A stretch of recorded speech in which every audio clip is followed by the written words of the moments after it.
नमस्कार दोस्तों, स्वागत है आपका हमारे आज के इस नए वीडियो में। इस वीडियो में हम आपको एशिया की सबसे लंबी पैदल यात्रा और गढ़वाल कुमाऊं की सांस्कृतिक विरासत मां नंदा राजजात यात्रा के बारे में बताएंगे।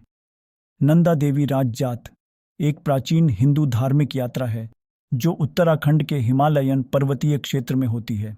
यह यात्रा हर बार 12 साल में एक बार होती है और इसमें लाखों भक्त शामिल होते हैं। भारत देश में कई सारी धार्मिक यात्राएं निकाली जाती हैं। इन्हीं में से एक है नंदा देवी की यात्रा। नंदा देवी राजजात यात्रा उत्तराखंड की ऐसी ऐतिहासिक धरोहरों में से एक है जो उत्तराखंड की सांस्कृतिक महक को पूरे भारत में बिखेरे हुए है। ये यात्रा जनमानस को एक सूत्र में बांधने का काम करती है। बताते हैं कि मां नंदा को उनकी ससुराल भेजने के लिए ये यात्रा निकाली जाती है। आइए इसके बारे में और जानते हैं। नंदा देवी राजजात भारत के उत्तरांचल राज्य में होने वाली एक नंदा देवी की एक धार्मिक यात्रा है। यह उत्तराखंड के कुछ सर्वाधिक प्रसिद्ध सांस्कृतिक आयोजनों में से एक है। यह लगभग 12 वर्षों के बाद आयोजित होती है। अंतिम जात 2014 में हुई थी। अगली राजजात 2026 में होगी। यह एशिया महाद्वीप की सबसे लंबी दूरी की पैदल यात्रा है। स्थानीय लोग बताते हैं कि ये यात्रा मां नंदा को उनकी ससुराल भेजने की यात्रा होती है। कहा जाता है कि एक बार नंदा अपने मायके आई थी, लेकिन किन्हीं कारणों से वह 12 वर्ष तक ससुराल नहीं जा सकी।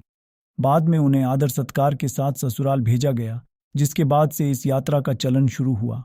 मां नंदा का चमोली जिले में पट्टी चांदपुर और श्री गुरु क्षेत्र को मां नंदा का मायका और बधान क्षेत्र नंदा क्षेत्र को उनकी ससुराल माना जाता है।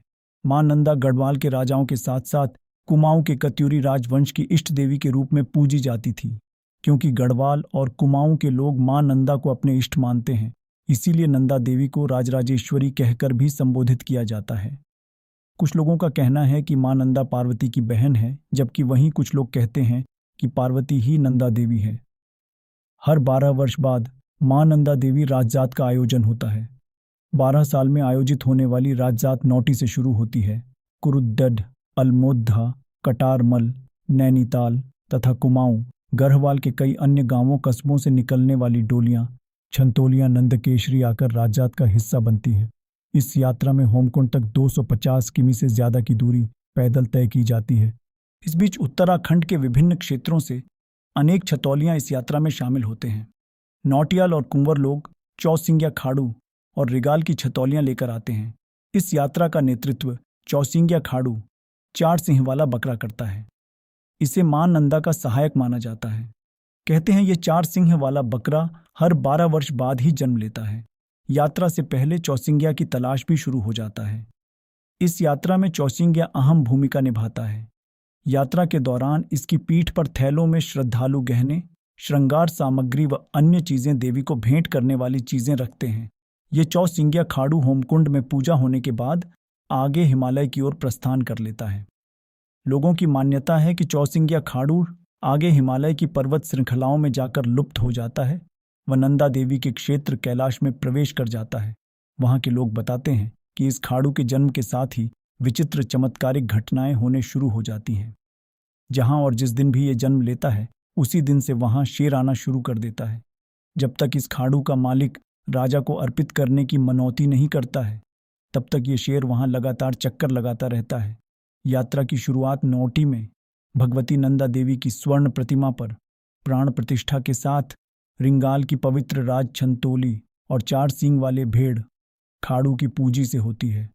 कांसुआ के राजवंशी कुंवर यहाँ यात्रा के शुभारंभ और सफलता का संकल्प लेते हैं।